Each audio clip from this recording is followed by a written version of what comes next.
A little girl says hello, and one innocent comment to a notorious biker gang triggers an unimaginable chain of events. A tense standoff unfolds where a single word could mean salvation or ruin, revealing a hidden connection that changes everything. If you're new here, subscribe and comment your location. Now let's begin. The chrome gleamed like liquid mercury under the harsh afternoon sun, a rolling fortress of steel and leather that rumbled with a low, predatory growl. The Dead King's MC owned this stretch of forgotten asphalt, a fact announced by the two hulking centennials straddling their custom Harley-Davidson Fat Boys outside their clubhouse, a repurposed auto body shop. The larger of the two, a mountain of a man named Marcus with a salt-and-pepper beard and eyes that had seen too much, was the club's sergeant-at-arms. His cut, a leather vest adorned with patches declaring his allegiance and rank, was a second skin. The intricate faded tapestry of tattoos covering his massive arms told stories of pain, loyalty, and a life lived on the fringes. "I still say we should have torched the place, Marcus. Send a message that doesn't need a translator," grumbled the younger biker, Jax, his knuckles white as he gripped his handlebars. Marcus didn't look at him, his gaze sweeping the desolate street. "Fire brings the feds, kid. A broken kneecap is a personal message. It says, we know who you are and we know where you sleep." His voice was a gravelly rumble, a perfect accompaniment to the idling engines. It was then that a small shadow detached itself from between two dilapidated buildings. A little girl, no more than 6 or 7, with a head of messy blonde curls and a dress that was a little too bright for this part of town, was walking a small, scruffy dog on a piece of rope. She stopped a few feet from Marcus, her head tilted, her wide, innocent blue eyes fixed not on his face but on the vibrant, sprawling tattoo that covered his entire left forearm. A crowned skull wreathed in thorns, the club's signature emblem. Marcus tensed, his instincts screaming. Civilians, especially tiny ones, didn't just wander into Dead King's territory. This was a setup. It had to be. His hand drifted subtly towards the knife sheathed on his belt. The little girl took a step closer, completely unafraid. She pointed a small, slightly grubby finger at his arm. "Hello, sir." Her voice was a clear, bell-like chime that cut through the rumble of the engines. "My mother has a tattoo just like yours." The world seemed to freeze. Jax choked on his own spit, a coughing fit seizing him. Marcus's hand stilled. He slowly, deliberately lowered his aviator sunglasses, his dark eyes pinning the child. The sheer absurdity of the statement was a grenade tossed into the tense silence. His tattoo was one of a kind, a mark of his rank and his years of blood and service. No one outside the club had it. "That right, kid?" Marcus's voice was softer than he intended, laced with a disbelief that felt foreign on his tongue. "What's your name?" "I'm Lily," she announced proudly. "And that's Buster." She gestured to the dog, who was now sniffing Jax's boot with keen interest.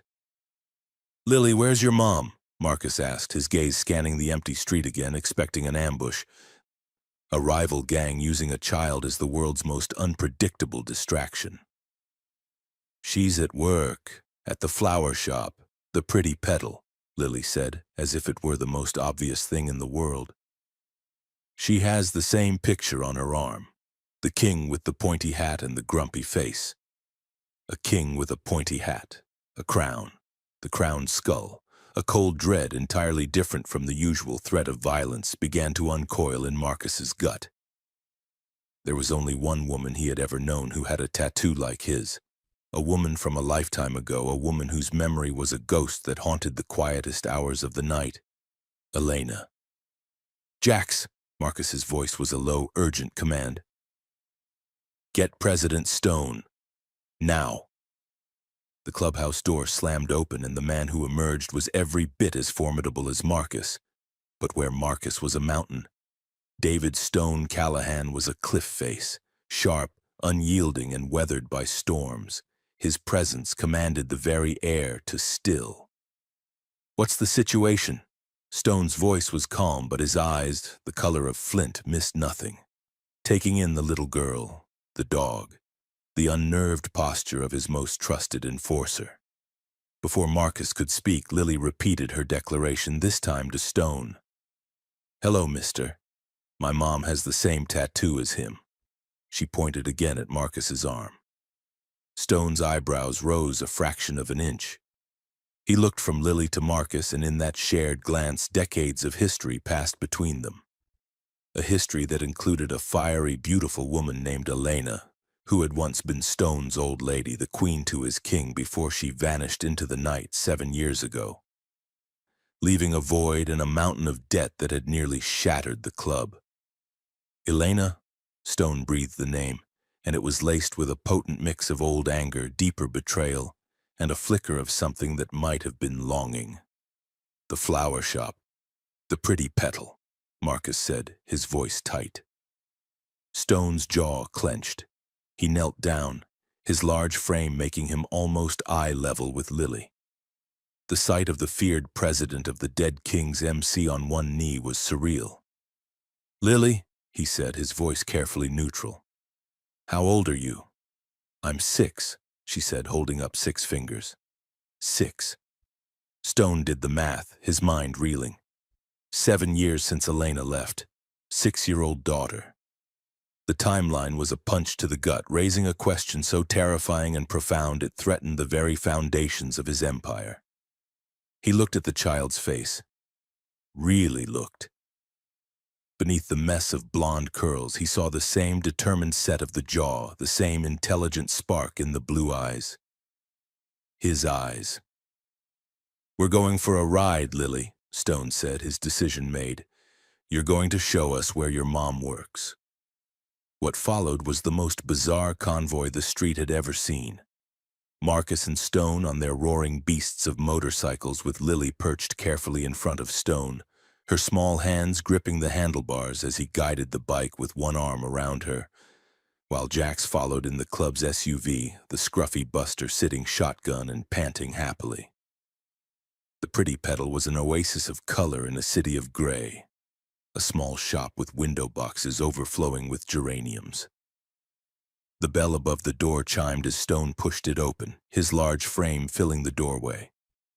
The scent of roses, lilies, and damp earth filled the air, and there she was, Elena. Time had been kind to her. The years had softened the hard edges of her youth, adding a graceful maturity to her beauty. Her hair was longer, tied back in a simple ponytail, and she wore a simple green apron over her clothes. She was arranging a bouquet of white roses, her fingers deft and sure. Then she looked up. The vase she was holding slipped from her fingers, shattering on the floor in an explosion of glass and water. The color drained from her face, her eyes wide with a primal, heart-stopping fear. Her gaze flew from Stone's hardened face to Marcus's grim one, and then to the small girl who ducked under Stone's arm and ran to her. "Mommy, look! The men with the same picture as you." Elena clutched Lily to her side, a mother grizzly protecting her cub. "Stay away from her," she hissed, her voice trembling with a ferocity that surprised even Stone. "We're not here to hurt anyone, Elena," Stone said, his voice low and dangerously calm. He took a step forward, his eyes scanning the shop, noting the simple, honest life she had built. A life away from him. "It's been a long time." "Not long enough," she shot back, her eyes blazing with a fire he remembered all too well. "What do you want?" "I think you know what I want." Stone's gaze dropped meaningfully to Lily, who was peering out from behind her mother's legs. "She's 6, Elena." The unspoken question hung in the fragrant air, charged and explosive. Elena's defiance faltered. She looked from Stone to Marcus, seeing the same question in his eyes, and the fight seemed to go out of her. "She's my daughter," she whispered, a desperate, final defense. "Is she?" Stone's single quiet word was more threatening than any shout. Just then the back curtain of the shop was pushed aside and a man emerged, wiping his hands on a towel. He was tall, lean, with the kind of gentle academic look that was utterly alien to the world of the dead kings. "Elena, is everything all right? I heard something break." He stopped short, taking in the two massive leather-clad bikers and the palpable tension in the room. "Who are these men?" "It's okay, Daniel," Elena said, her voice strained. "These are old friends." Daniel, however, was no fool.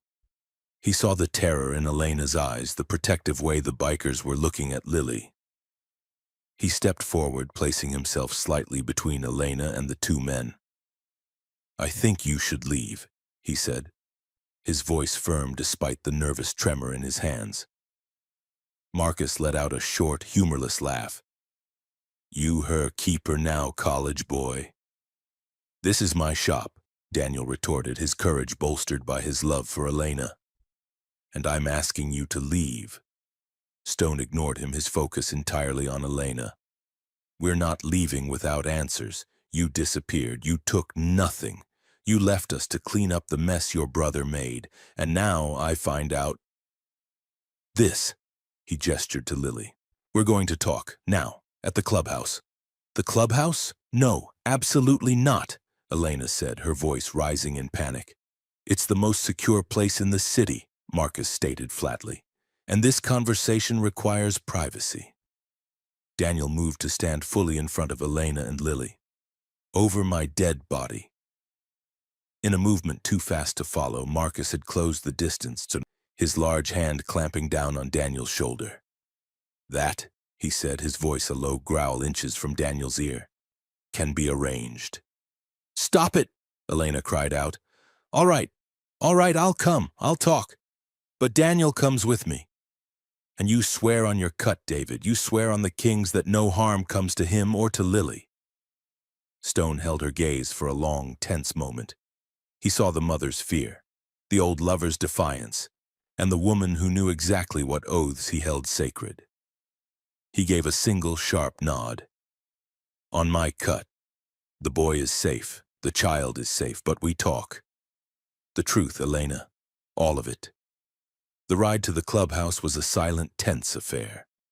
Elena rode behind Stone, her arms around his waist, the familiar feel of his broad back, a painful echo of a past life. She had spent years building walls, creating a safe, normal world for her daughter. And in the space of 5 minutes, Lily's innocent comment had blown it all to pieces.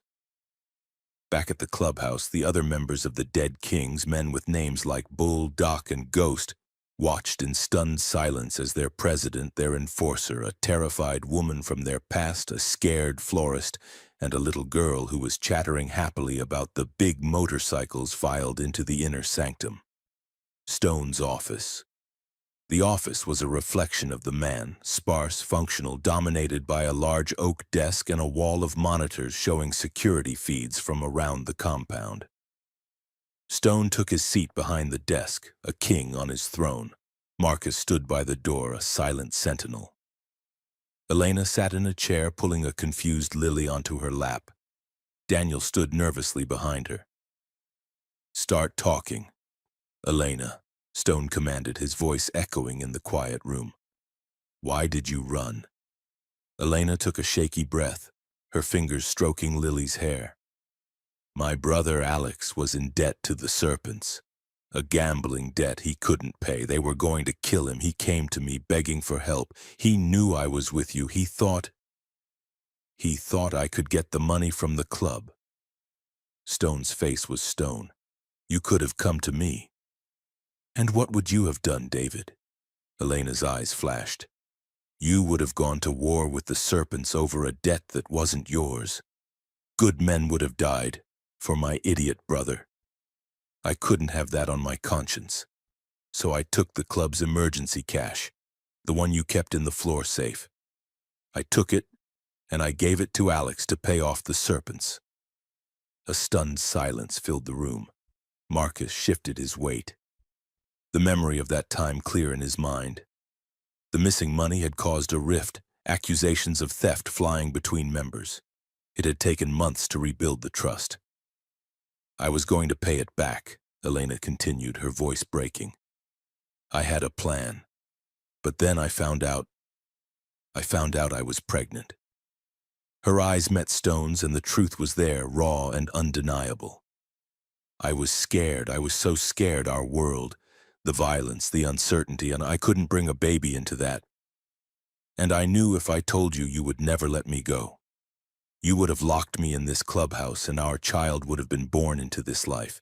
So I ran. I disappeared. I created a new life, a safe life for her. She looked down at Lily, her tears finally falling. Her name is Lily. Lily Grace Callahan. The sound of his own surname on her lips hit Stone like a physical blow. Callahan. He stared at the little girl, really seeing her now. The curve of her cheek, the shape of her eyes, they were his mother's. The stubborn set of her chin was his own. She was his daughter. The revelation was a seismic shift in the room. The anger, the betrayal, the years of bitterness, all of it was suddenly reframed by the existence of this tiny, innocent human being.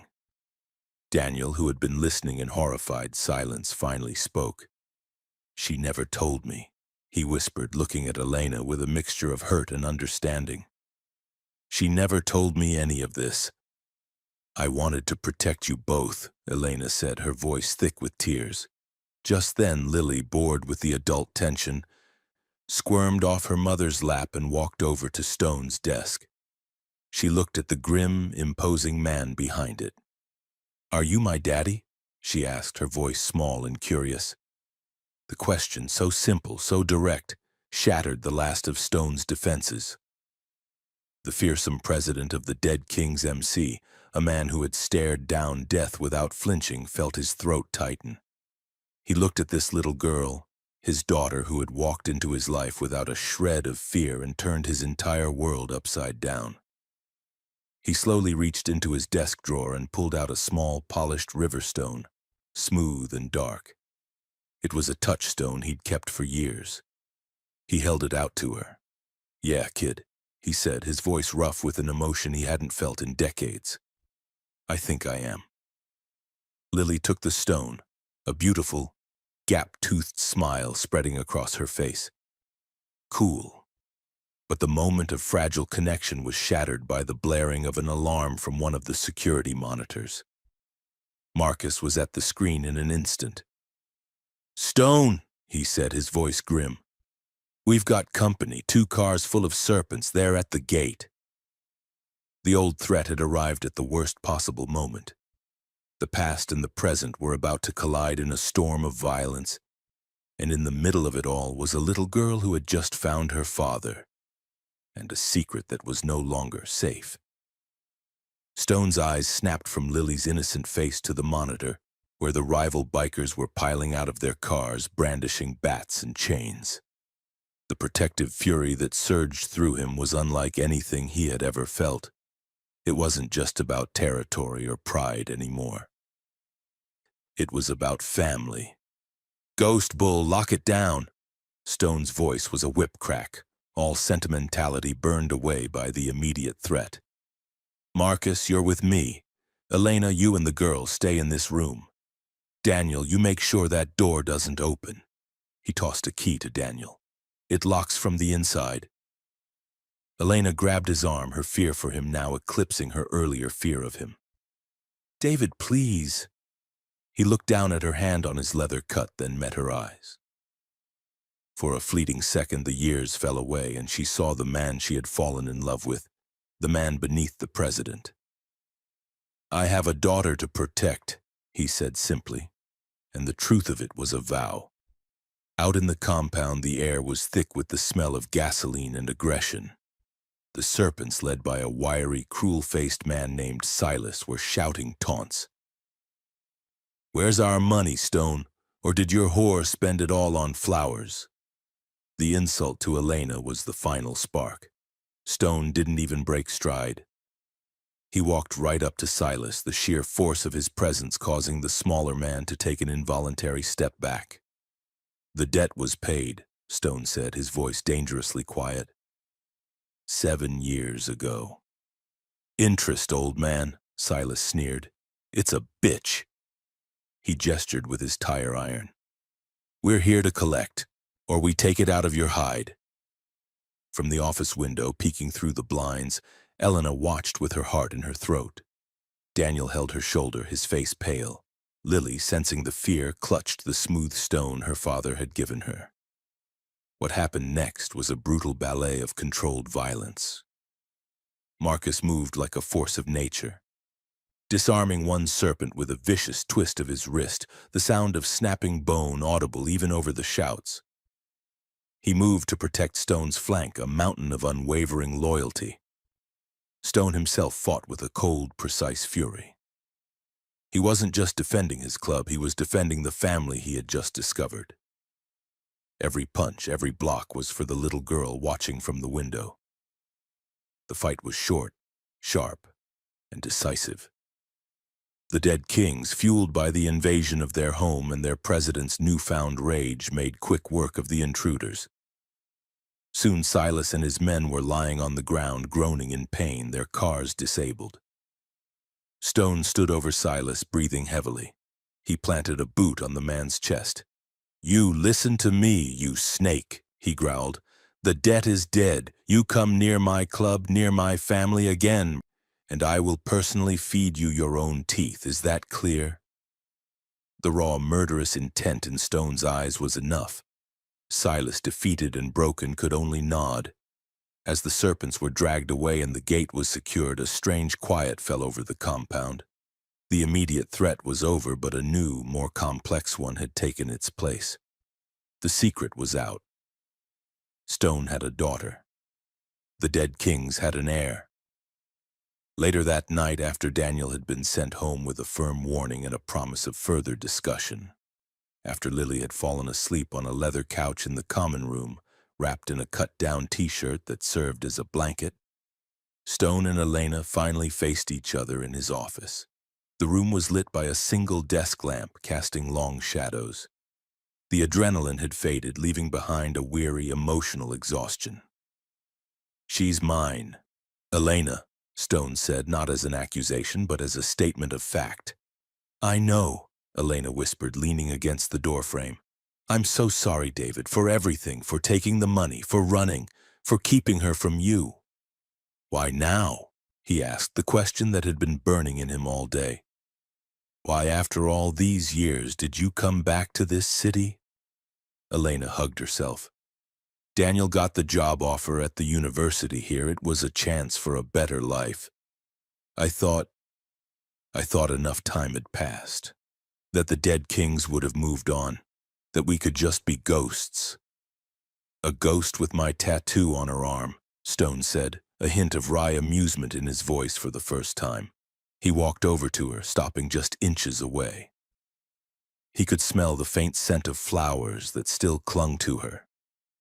"You were never a ghost, Elena. You were a haunting."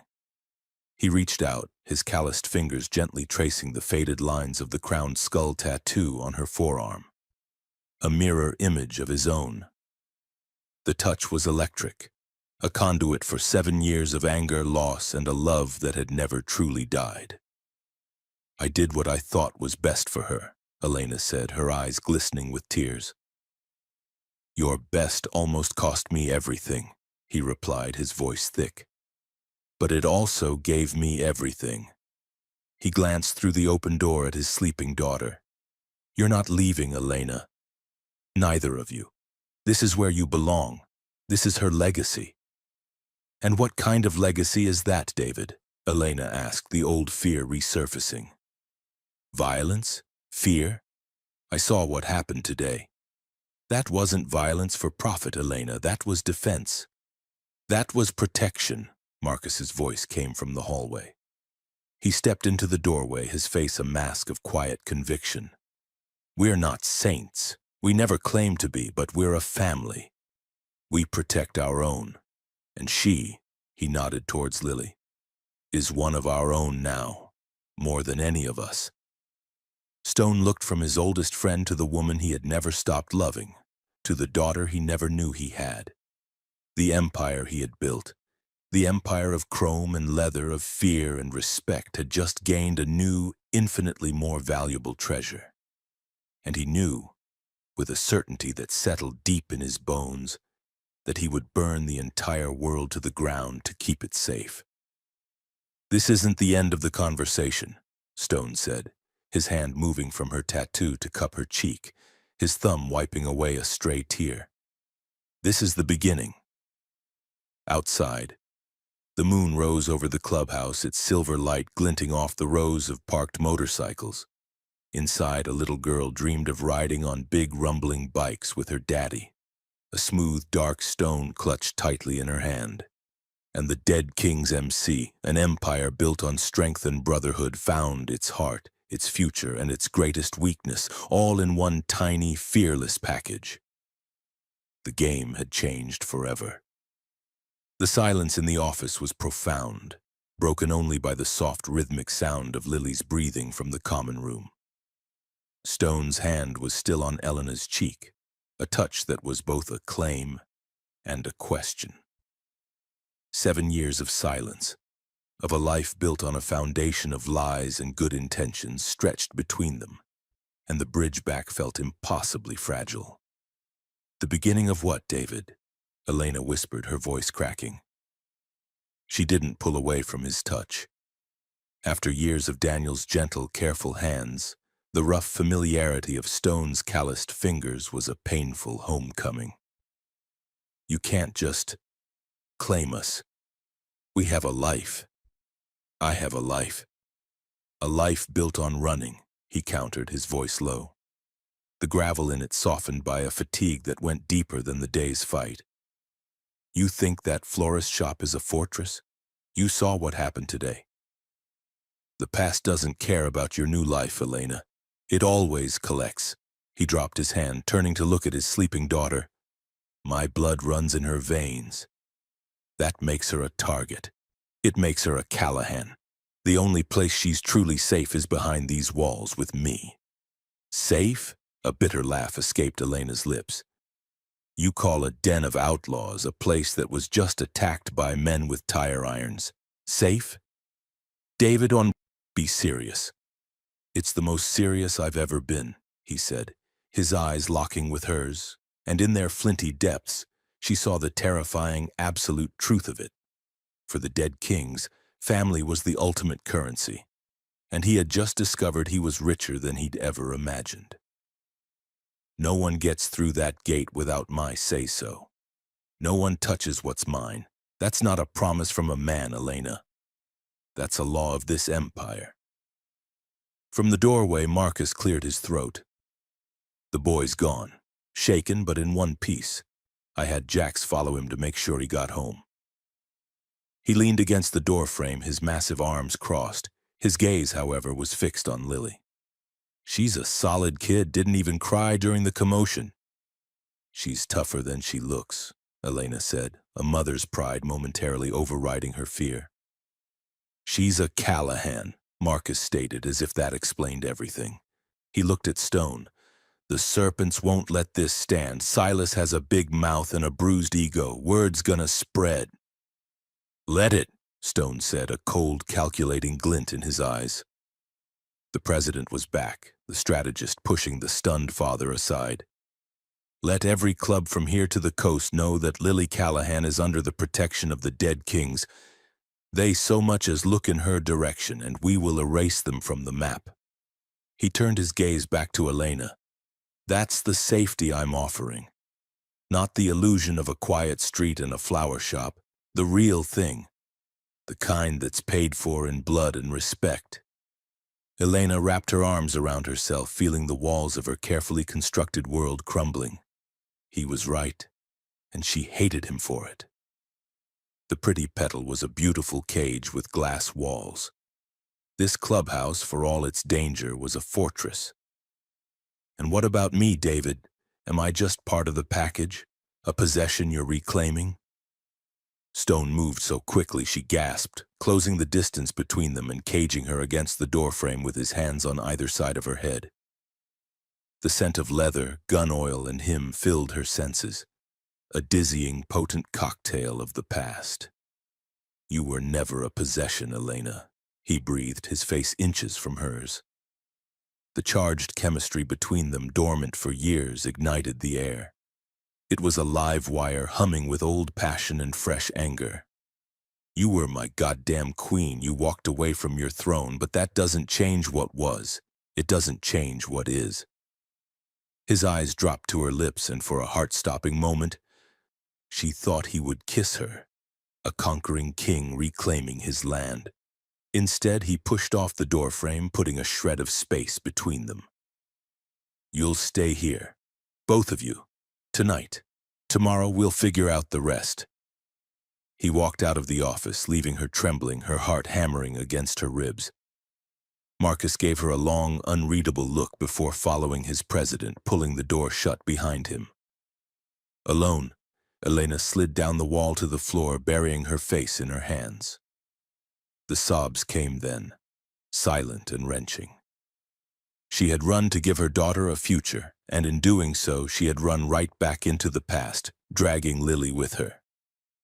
The next morning, Lily was a whirlwind of excitement, treating the clubhouse like a grand adventure playground. She'd already charmed the cook, a grizzled old biker named Pops, into making her pancakes shaped like motorcycles, and had convinced a wary Jax to show her how to polish chrome. You gotta use a soft cloth, see? Circular motions, Jax instructed, a rare smile touching his lips as the little girl mimicked his movements with intense concentration. Elena watched from a table in the common room, a cup of coffee cooling in her hands. The scene was surreal. Her daughter, her sweet, innocent Lily, was being inducted into the culture of the dead kings as if she'd been born to it. And perhaps, a treacherous voice whispered, she had. Stone emerged from his office, showered and changed into a fresh black t-shirt and jeans, his cut draped over his arm. He watched Lily with Jax for a long moment, an unreadable expression on his face before his eyes found Elena. He walked over and sat down opposite her, the worn wood of the table between them. We need to talk about the florist, he said, getting straight to business. His name is Daniel, Elena said, her voice tight. Daniel, Stone conceded with a slight nod. He's a complication. He's a good man. He's been nothing but kind to us. He's a civilian, Stone stated, as if that were a character flaw. He's soft, and he's in love with you. That makes him predictable and vulnerable, a weakness our enemies can exploit. Elena's eyes flashed. He's not a weakness. He represents the normal life I wanted for my daughter. That normal life lasted exactly as long as it took for our world to remember you existed, Stone countered, his voice flat. It's a fantasy, Elena. And it's over. He leaned forward, his voice dropping. You need to end it with him. Cleanly. The demand hung in the air, brutal and final. It was the first true test of his newfound authority over her life. You can't tell me who to see, David. I can when that person is a liability to my daughter's safety, he shot back, his tone leaving no room for argument. You think the serpents won't go through him to get to you? To get to her? He's the easiest door into your life. I won't have an unlocked door. Tears of frustration welled in Elena's eyes. You're asking me to break a good man's heart for your club's security. I'm telling you to secure your daughter's future, he corrected her, his gaze unwavering. The choice is yours. But if you don't make it, I will, and my way will be a lot less gentle. The threat was clear. She knew what Stone's way entailed. Daniel would be intimidated, threatened, or worse, until he disappeared from their lives forever. It would be cleaner, kinder for her to do it. Later that afternoon, under the watchful eye of Bull, who played the role of reluctant chauffeur, Elena was driven back to the Pretty Petal. The shop felt alien to her now, the vibrant colors of the flowers garish, the peaceful silence oppressive. Daniel was there, the shop closed, anxiously waiting. He rushed to her the moment she walked in. Elena, My God, are you okay? What happened? Who were those men? The questions tumbled out of him, his face etched with worry. She took his hands, her heart breaking at the concern in his eyes. Daniel, we need to talk. She led him to the back room, the same place where he had emerged as her protector just yesterday. It felt like a lifetime ago. She told him everything. Not the sanitized version she'd lived by for years, but the brutal truth. About her life with the Dead Kings, about Stone, about why she really left. And finally, about Lily. She's his daughter, Elena finished, her voice barely a whisper. He didn't know. I never told him. Daniel listened in stunned silence, his face growing paler with each revelation. When she was done, he sank onto a stool, running a hand through his hair. All this time, I thought you'd left a bad relationship, not an empire. I'm so sorry, Daniel. I never meant to drag you into this. And now? He asked, his voice hollow. What happens now? Now, I have to do what's best for Lily, her father, his world. It's dangerous, but it's the only one that can truly protect her now. The secret's out. Staying with you in this life, it's not safe for you or for her. He looked at her, the hurt in his eyes profound. So that's it? You're going back to him? To that life of violence? I'm going to keep my daughter safe, Elena said, her voice firming with a resolve she didn't know she had. Whatever it takes. Daniel nodded slowly, the fight going out of him. He was a man of logic and peace, and he knew he was hopelessly outmatched. I love you, Elena. I love Lily, but I can't be part of this. I know, she whispered, tears streaming down her face. I'm so sorry. It was a clean break, just as Stone had demanded, but as she walked out of the flower shop for the last time, leaving behind the man who represented the quiet future she'd dreamed of, she felt a piece of her soul tear away. She was choosing the fortress over the garden, the king over the gardener. For Lily. Back at the clubhouse, Stone was waiting for her in his office. He took one look at her red-rimmed eyes and knew the deed was done. He didn't gloat. He simply nodded. It's done, she said, her voice empty. Good, he replied. He walked over to a small cabinet, poured 2 fingers of amber whiskey into a glass and handed it to her. For the pain, she took it, the liquor burning a path down her throat, a temporary warmth against the cold emptiness inside. The next step is the patch-in, Stone said, watching her. Elena looked up, confused. Patch-in? For Lily. Her blood ran cold. What are you talking about? She's a Callahan, the blood of the president. She can't just be a guest. She needs to be recognized, officially. At the next church meeting, but I'm putting her name forward for a prospect patch. Elena stared at him in horror. A prospect patch was the first step to becoming a full-fledged member. It was a symbol of belonging, but also a target. David, no, she's 6 years old. She's not prospecting for your gang. It's not a gang. It's a club. And it's not about prospecting. It's a formality, a symbol. It tells every man in this room and every club outside of it that she is under the full protection of the Dead Kings. That harming her is an act of war against all of us. It makes her untouchable. It makes her a symbol, Elena cried. It paints a target on her back. It welds her into the armor of this club. Stone's voice rose, his patience thinning. This is not a negotiation, Elena. This is how we survive. This is how she survives. The door opened and Lily skipped in, holding a small, clumsily sewn patch one of the prospects had made for her. It was a miniature version of the club's prospect patch, a smaller crowned skull with the letters DKMC beneath it. Look, Mommy, Bull says I'm gonna be a real Dead King, she said, her face beaming with pride. Elena looked from her daughter's innocent, excited face to Stone's implacable one. He had already won. He had won Lily's heart with motorcycles and a smooth stone, and now he was claiming her soul with a piece of cloth. She was being outmaneuvered by a master strategist who played not just on fear but on a child's need to belong.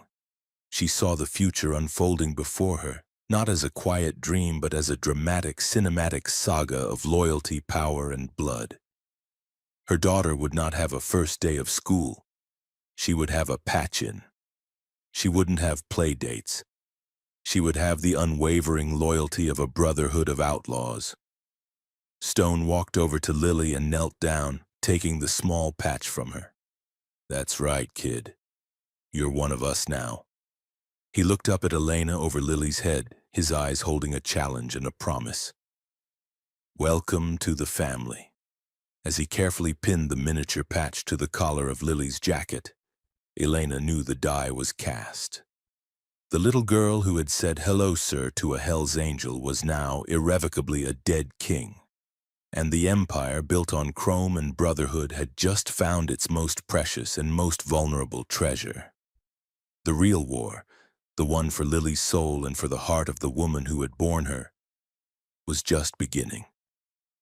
And David Stone Callahan, the king of his concrete kingdom, intended to win it all.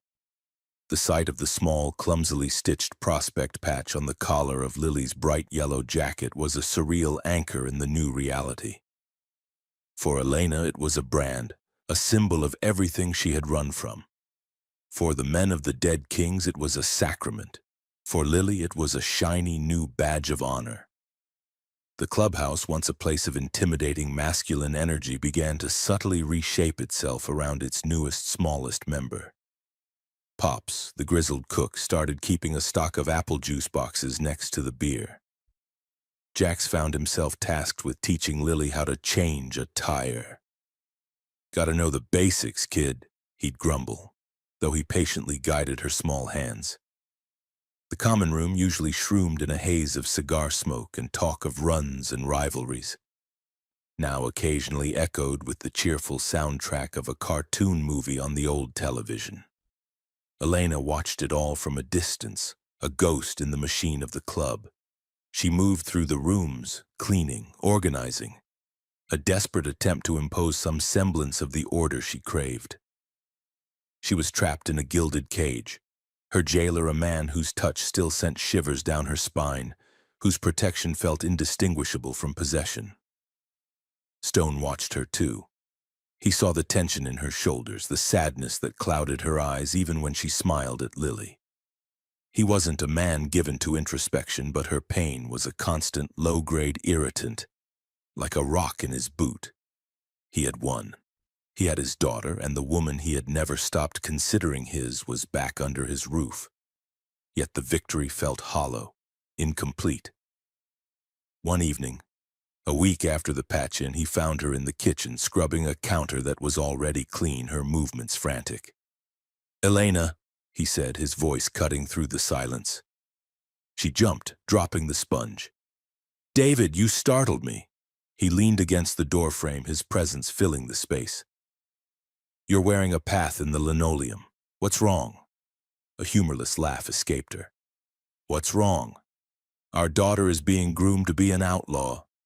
I had to break the heart of a good man, and I'm living in a fortress that smells like gasoline and testosterone. What could possibly be wrong?" "She's safe," he stated, as if that single fact negated all others. "Is she?" Elena turned on him, her eyes blazing. "Safe to become what? A hardened criminal? She's 6 years old, David.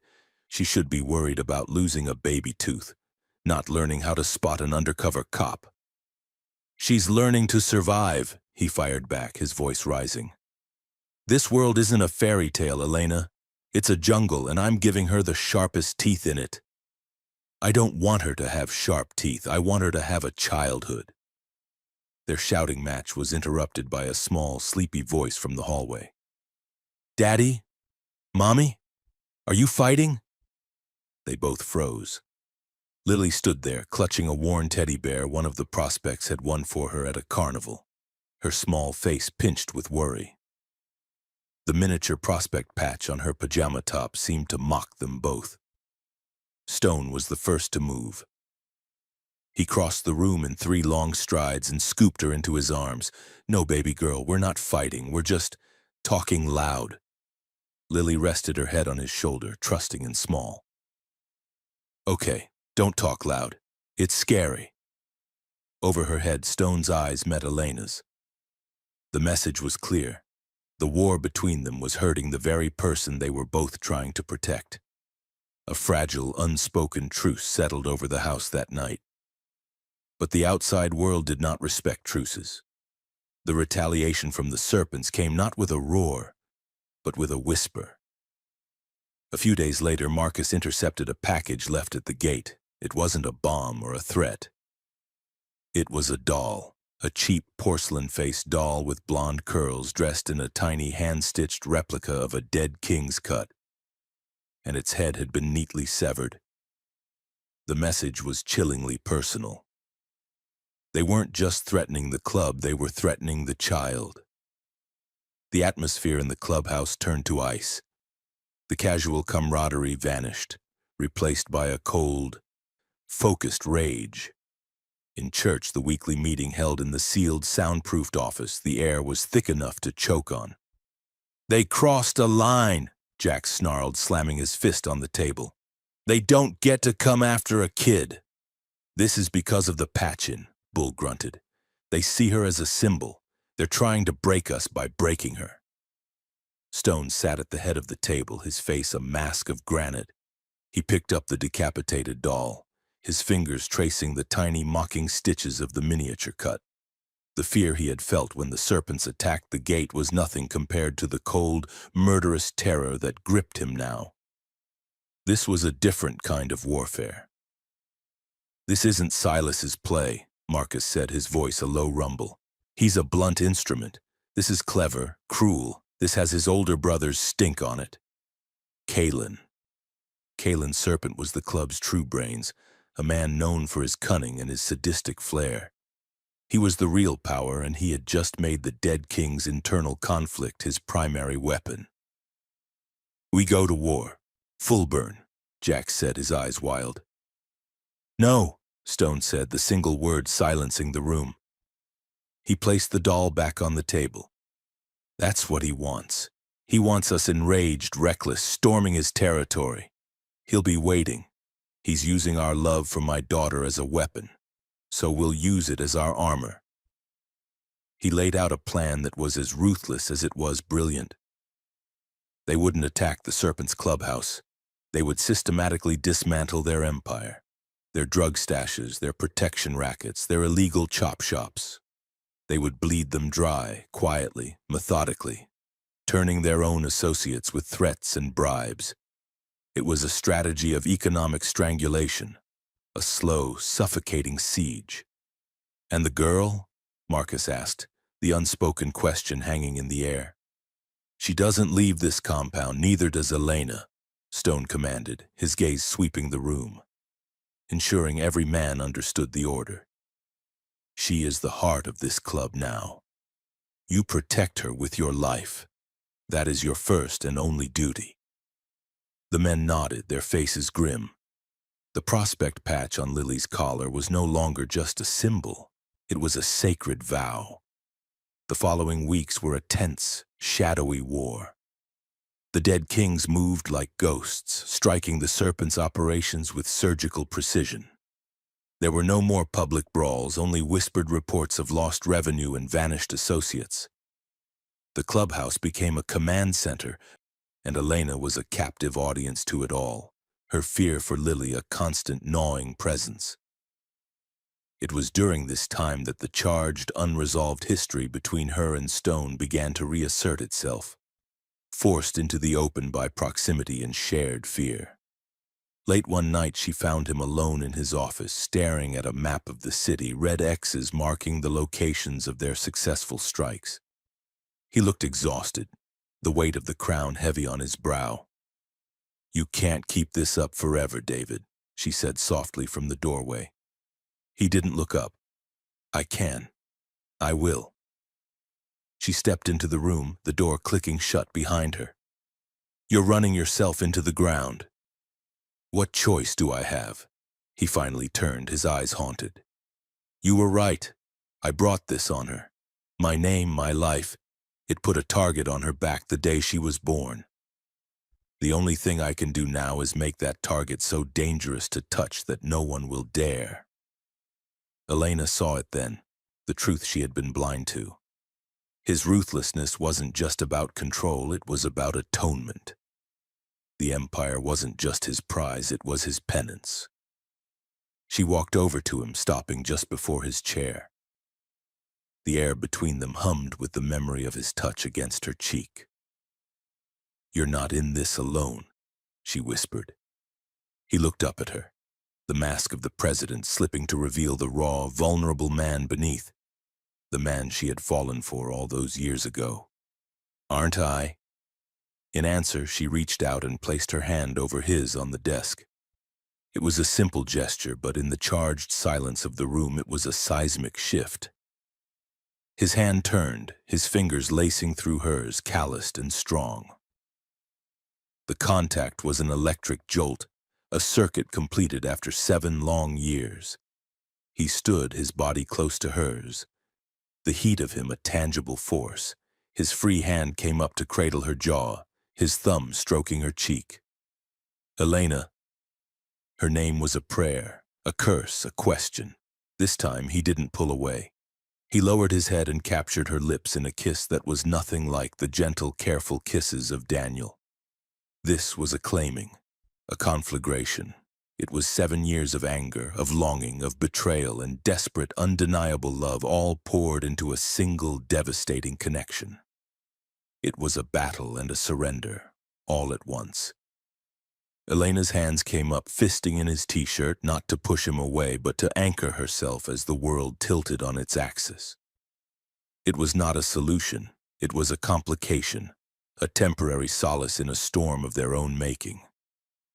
But in that moment, surrounded by maps of their war, it was the only truth that mattered. The fragile new understanding between them was shattered 2 days later. Lily, under the watchful eye of Bull, was playing in the fenced-in yard behind the clubhouse. It was supposed to be secure, but Kalen Serpent's cruelty was matched only by his ingenuity. A distraction was created at the front gate, a fake delivery truck with a blown radiator spewing steam and drawing all eyes. In those precious few seconds of diverted attention, a man dressed as a city worker, armed with a high-powered tranquilizer dart gun, slipped through a blind spot in the fence. Bull turned back just in time to see the man raise the rifle. He roared, charging forward, but he was a second too late. There was a soft foot sound, and Lily, who had been chasing a butterfly, stopped, a look of surprise on her face as she plucked the small dart from her arm. Then her eyes fluttered closed and she crumpled to the ground. The ensuing chaos was a nightmare. Bull's roar of fury shook the very foundations of the clubhouse. The alarm blared. Elena, who had been folding laundry, felt a primal scream tear from her throat, a sound of such utter terror it froze the blood of every man who heard it. Stone and Marcus burst into the yard, guns drawn. They found Bull cradling Lily's limp, small body, his face a mask of utter devastation and rage. The fake city worker was gone, vanished like a ghost. "Lily!" Elena screamed, rushing forward and snatching her daughter from Bull's arms. She was breathing, but deeply unconscious. "My baby. My baby." Stone's world narrowed to a single cold point of fury. He looked at the empty space in the fence, then at the small, still form in Elena's arms. The Empire, the club, the code, it all faded into insignificance. This was no longer about strategy. This was about blood. He turned to Marcus, and in his eyes was a promise of annihilation. "Get the car. Now!" "Stone, we don't know where they've taken her," Marcus said, his voice tight.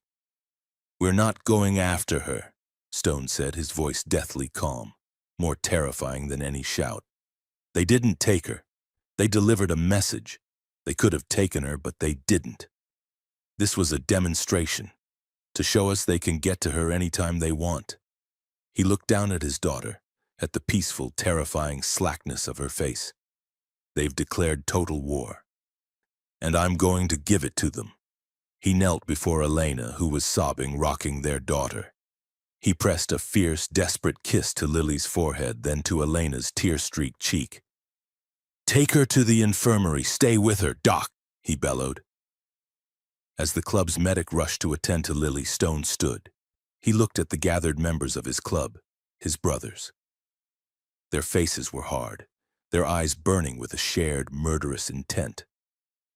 "This ends tonight," Stone said, his voice echoing in the silent yard. "Not with a siege, with an execution. We're not going after their business, we're going after their head. We're going to cut it off." He had finally understood Kalen's game. It wasn't about winning a turf war, it was about proving a point, and Stone was about to prove his. He would burn their entire world to the ground and salt the earth behind him. The king was going to war not for his empire, but for his queen and his princess, and he would not be merciful. The final bloody act was about to begin. The story of the little girl and the Hell's Angels was reaching its thunderous, emotionally shattering climax. The clubhouse was a tomb, the only sound Elena's ragged sobs as she clutched Lily's still unconscious hand in the infirmary. Outside, the rumble of engines was a promise of vengeance. Stone stood before his men not as their president but as an avenging god. The time for strategy was over. "Marcus, you're with me. The rest of you hit every serpent holding you can find." "Burn it all," Stone commanded, his voice devoid of all emotion but a chilling finality. He knew where Kalen would be, arrogant, celebrating his psychological victory at their main garage. The ride was a silent, focused fury. They found Kalen exactly as predicted, smugly overseeing the stripping of a stolen car. The fight was not a brawl. It was an execution. Marcus cleared the room of Kalen's lackeys with brutal, efficient force, a whirlwind of controlled violence that left no one standing. Stone walked through the carnage, his eyes locked on Kalen. The serpent leader smiled, a cruel, confident twist of his lips. "Callahan, come to negotiate?" "No," Stone said and lunged. It was not a fight between equals, it was a punishment. Stone's fists were hammers, each blow a repayment for the terror inflicted on his daughter. He didn't aim to kill quickly, he aimed to break, to erase. When Kalen lay broken and bleeding on the concrete floor, his arrogance finally replaced by primal fear, Stone put a knee on his chest. "You touched what's mine," Stone growled, the words guttural. "You don't get to come back from that." He ended it with a single, mercifully swift blow, the crack of bone echoing in the sudden silence. Back at the clubhouse, the sun was rising. Elena hadn't moved. She looked up as Stone entered, his knuckles raw, his eyes haunted. He knelt before her, the fearsome king brought to his knees. "It's over," he whispered, his voice rough. "He's gone. They're broken." Elena looked from his battered face to their sleeping daughter. The empire was safe. Their daughter was safe. The cost was written in the blood on his hands and the new permanent hardness in her own heart. The quiet life was a ghost. This, the fortress, was their reality. Just then, Lily's eyelids fluttered open. She blinked, confused, then her gaze found Stone. A small, sleepy smile touched her lips. "Daddy?" The single word washed over him, a balm and a verdict. He was not just Stone, president of the dead kings. He was Daddy. He wrapped his arms around both of them, his empire, his heart finally and completely whole. The war was over, the kingdom was secure, its future sleeping safely in his arms. Thank you for watching. Can you imagine what you would do if you were in that mother's shoes? Subscribe for more incredible real-life stories and let us know which city you're watching from in the comments below. Your support means everything.